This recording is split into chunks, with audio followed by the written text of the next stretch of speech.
بسم اللہ الرحمن الرحیم۔ السلام علیکم۔ آج ہم آپ کو 10 محرم الحرام کا ایک ایسا واقعہ سنانے جا رہے ہیں کہ جسے سن کر آپ کے رونگٹے کھڑے ہو جائیں گے۔ 10 محرم کی رات ایک عورت کو اللہ پاک نے اتنی بھیانک سزا دی کہ وہ جانور بن گئی اور اسی عبرتناک حالت میں اس کی موت ہوئی کہ پانی بھی نہ پی سکی۔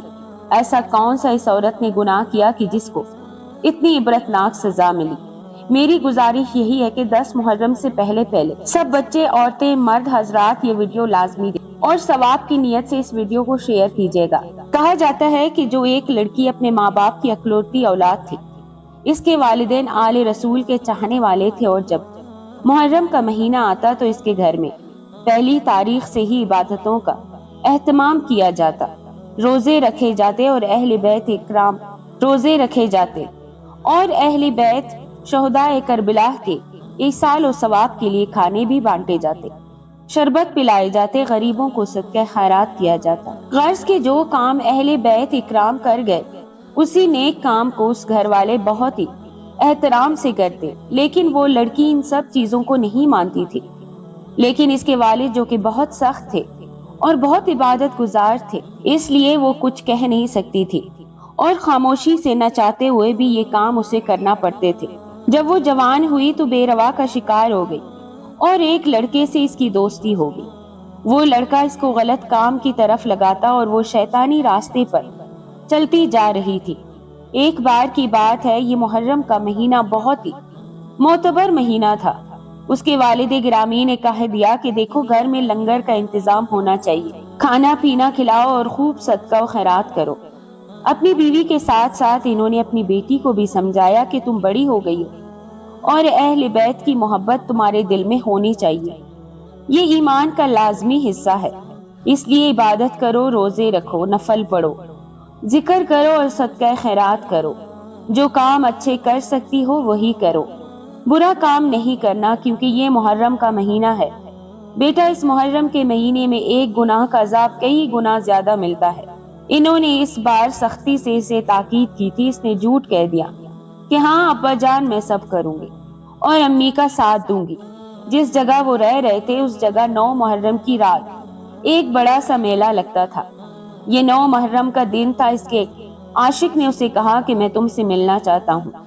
وہ کہنے لگی میں تو نہیں آ سکتی کیونکہ گھر میں بہت زیادہ کام ہے اور میرے ابا بھی بہت سخت ہیں، اگر ان کو پتہ چل گیا تو میری خیر نہیں۔ لیکن وہ لڑکا اس لڑکی کو مجبور کرنے لگا، کہنے لگا آج تمہارے پیار کا امتحان ہے، دیکھتا ہوں کہ تم آتی ہو یا نہیں آتی، میں تمہیں آزمانا چاہتا ہوں، نہیں تو میں اپنی جان دے دوں گا۔ لڑکی نے کہا سمجھو اس بات کو میں کیسے مل سکتی ہوں؟ تو اس نے کہا تم اپنے ماں باپ کو بتا دو کہ تمہیں حضرت امام حسین کا میلہ دیکھنے جانا ہے اور اپنی سہیلوں کے ساتھ تم جا رہی ہو اور ان کے بڑے بھی اس کے ساتھ ہوں گے۔ اس کو تو ویسے ہی دل نہیں تھا اچھے کام کرنے کا، نہ عبادت کرنے کا شوق تھا۔ وہ کہنے لگی ٹھیک ہے، میں کوشش کرتی ہوں۔ وہ اپنی امی کے پاس آئی اور کہا امی، آج تو 9 محرم کی رات ہے، شب عاشورہ ہے، آپ جانتی ہیں یہاں کتنا بڑا میلہ لگتا ہے، میری سہیلیاں اپنے گھر والوں کے ساتھ وہاں جا رہی ہیں، تو کیا میں جا سکتی ہوں؟ اس کی امی نے کہا بیٹا تمہارے بابا جان بہت ڈانٹیں گے۔ تو اس نے کہا کوئی بات نہیں، میں 1 گھنٹے میں آ جاؤں گی، بس میں دیکھنا چاہتی ہوں حضرت امام حسین کا وہ خوبصورت سا میلہ۔ ابا کو آپ نہیں بتائیے گا، ویسے بھی میں جلدی واپس آ جاؤں گی، وہ تو مسجد میں ہوں گے، عبادت کریں گے اور تہجد کی نماز پڑھیں گے، تب تک تو میں واپس آ ہی جاؤں گی۔ ماں نے دیکھا کہ بیٹی کوئی برا کام تو کرنے نہیں جا رہی اور پھر ساتھ میں سہیلیاں ہیں اور بڑے بھی ساتھ ہوں گے، تو ماں نے اس پر اعتبار کر لیا۔ یہاں پر وہ عاشق کے ساتھ مل کر منصوبہ بنا چکی تھی۔ وہ دل میں خوش ہو رہی تھی کہ میں نے ماں سے جھوٹ بولا ہے۔ بہرحال جب اس کے والد صاحب مسجد چلے گئے نماز پڑھنے کے لیے تو اس نے اپنی امی سے کہا کہ میں جا رہی ہوں، میری سہیلیاں مجھے لینے آ گئی ہیں۔ وہ خاموشی سے امام حسین کے میلے کو دیکھنے کے بہانے نکل گئی۔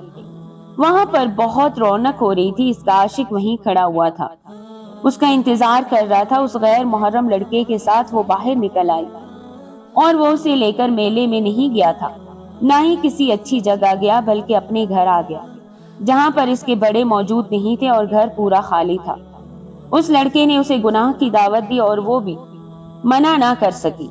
دونوں نے اس مبارک رات جس میں عبادت کی جاتی ہے، ذکر کیا جاتا ہے، قصیدہ گوئی کی جاتی ہے، حضرت امام حسین اور ان کے گھرانے اور پیارے نبی صلی اللہ علیہ وسلم کی شان میں درود پڑھا جاتا ہے، اور وہ وقت جو حضرت امام حسین رضی اللہ تعالیٰ عنہ کے نام پر اس نے مانگا تھا، اس وقت کو اس نے ایک ایسے گناہ میں گزار دیا جس گناہ کی بہت ہی زیادہ پکڑ ہے۔ حرام کاری کرنے کے بعد، اس گناہ کو کرنے کے بعد وہ کہنے لگی کہ میں اپنے گھر جا رہی ہوں، میرے بابا آ گئے ہوں گے۔ وہ گھر پہنچی، اس کی ماں نے بولا اچھا ہوا تم آ گئی، تمہارے ابا جان آنے والے تھے، اب جاؤ جلدی سے وضو کرو، نماز پڑھو، پھر عاشورہ کے روزے کے لیے بھی اٹھنا ہے۔ اس کا کوئی ارادہ نہیں تھا کہ وہ کوئی روزہ رکھے، لیکن وہ کہنے لگی ہاں ٹھیک ہے امی میں جا رہی ہوں۔ وہ اپنے کمرے میں آ گئی اور جاتے ہی سو گئی۔ اسے کوئی عبادت تو کرنی نہیں تھی۔ وہ اپنے بستر پر جا کر ایسے سوئی کہ سحری کے لیے اس کی امی نے اسے جگایا تو اس نے بہانہ بنا دیا کہ میری طبیعت ٹھیک نہیں ہے، میں روزہ نہیں رکھ سکتی۔ بہرحال عاشورہ کا دن اس نے گناہ میں گزارا اور اللہ تعالیٰ کو راضی نہیں کیا، بلکہ اللہ کے پیارے نبی صلی اللہ علیہ وسلم کے نواسے سید الشہداء حضرت امام علی مقام کے بڑے دن پر اس نے ایک ایسا گناہ کیا جس کی معافی تو ویسے ہی نہیں۔ زنا تو ویسے ہی حرام کام ہے، لیکن ایسی رات اس نے اتنا بڑا گناہ کیا، اس کی پکڑ تو ہونی تھی۔ اسے لگا اس نے جو کیا صحیح کیا۔ اب اس دن تو اسے پتا نہیں چلا، لیکن دوسرے دن اسے ایسا لگا کہ اس کا جسم قدرے باری ہو رہا ہے، اس کے جسم میں کچھ تبدیلی آ رہی ہے۔ پہلے اس نے اس بات پر دھیان نہیں دیا، لیکن آہستہ آہستہ اس کے ہاتھ پیر اس طرح مڑنے لگے جیسے کسی جانور کے ہوں۔ اب اس کے جسم پر بڑے بڑے بال اگنے لگے اور اس کا منہ بند ہو گیا۔ اس کی ماں نے جب اس کی حالت دیکھی تو کہا بیٹی یہ کیا ہو گیا، یہ کیسے ہو سکتا ہے، یہ ایسی کون سی بیماری ہو گئی؟ تو وہ لڑکی تو کچھ بول نہیں پا رہی تھی، اس کی زبان پر تالا لگ گیا تھا، وہ صرف آنکھوں سے کہہ رہی تھی۔ اس کے آنسو بہتے جا رہے تھے کہ میں بہت اذیت میں ہوں، لیکن جو کچھ اس نے کیا تھا اس کی سزا تو اسے ملنے تھی۔ وہ کسی سے کچھ نہیں بیاں کر سکتی تھی، اور پھر اللہ تعالیٰ نے اسے دیکھتے ہی دیکھتے ایک ایسا غلیظ جانور بنا دیا جس کو دیکھ کر کوئی بھی گھن کھائے۔ اس کا پورا جسم بالوں سے بھر گیا، وہ مکمل طور پر جانور بن چکی۔ اس کے ساتھ ساتھ ایک اور بھیانک سزا اسے ملی کہ عاشورے کے دن سے اس نے کچھ بھی کھایا پیا نہیں تھا، اور اس دن سے اس کا کھانا پینا سب بند ہو گیا تھا۔ اگر اسے پانی پلایا جاتا تو وہ پانی باہر اگل دیتی۔ اس کی حالت مردوں سے بھی بدتر ہو گئی تھی۔ اس کی ماں بہت پریشان تھی۔ اس نے اس بات کا ذکر اپنے شوہر سے کیا تو وہ بھی پریشان ہوئے کہ اچانک یہ کون سی بیماری لگ گئی ہماری بیٹی کو۔ علاج کروایا، لیکن علاج کروانے پر بھی کوئی حل نظر نہیں آیا، بلکہ اس کی حالت بد سے بدتر ہوتی جا رہی تھی۔ پھر اس کا باپ اس کی ماں کے پاس آیا اور کہا میری بیٹی کی حالت یہ کیسے ہو سکتی ہے، اس نے کچھ تو ایسا کیا ہے جس کی وجہ سے اس کو یہ عبرتناک سزا مل رہی ہے۔ یہ کوئی بیماری نہیں ہے، کیونکہ وہ ان سے بغیر پوچھے اپنی بیٹی کو اجازت دے چکی تھی میلے میں جانے کی۔ اب میلے میں گئی یا کہیں اور، یہ بات تو ماں کو بھی نہیں پتا تھی۔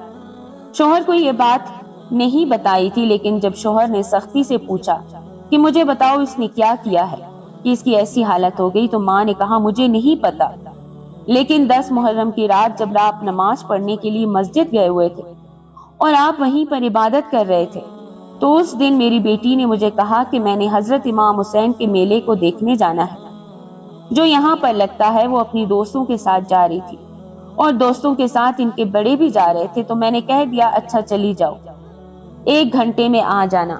میں آپ سے ڈر رہی تھی، اسی وجہ سے میں نے اسے کہا تھا کہ جلدی آنا، اور آپ سے میں نے اجازت نہیں لی تھی۔ جب سے یہ جا کر واپس آئی ہے تب سے اس کے ساتھ یہ سب ہو رہا ہے۔ باپ کو بہت غصہ آیا، اس نے کہا ایک تو تم نے میری نافرمانی کی، ایک تو تم نے میری اجازت کے بغیر اسے باہر جانے دیا، اتنی بڑی رات میں جبکہ ہر کوئی عبادت کرتا ہے، نفل نماز پڑھتا ہے، ذکر اذکار کرتا ہے، تم نے اسے میلے میں جانے دیا، اور پھر اتنی بڑی رات میں حضرت امام حسین رضی اللہ تعالیٰ عنہ کے نام پر یہ باہر نکلی۔ اسے شرم نہیں آئی جو کچھ کیا ہے اس نے؟ اللہ تعالیٰ جانتا ہے، لیکن اس نے کچھ تو ایسا کیا ہے کہ اسے بہت بڑا عذاب ملا۔ بہرحال اب والدین کچھ نہیں کر پا رہے تھے، اس کی حالت دن بدن خراب ہوتی جا رہی تھی، کیونکہ نہ پانی پی رہی تھی نہ کھانا کھا رہی تھی۔ 10 محرم کے دن سے وہ بھوکی پیاسی تھی۔ پھر ایک دن اس کی حالت بہت بگڑ گئی، اور وہ مکمل طور پر جانور بن گئی تھی اور اسی حالت میں تڑپ تڑپ کر اس کی موت ہو گئی۔ ماں باپ بہت رنجیدہ تھے، لیکن افسوس بھی ہو رہا تھا کہ ہم نے اپنی بیٹی کو روکا کیوں نہیں۔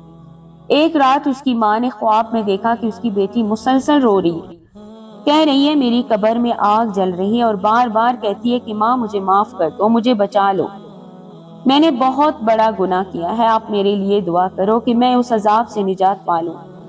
اس خواب کے بارے میں اس کی ماں نے اس کے والد کو بتا دیا۔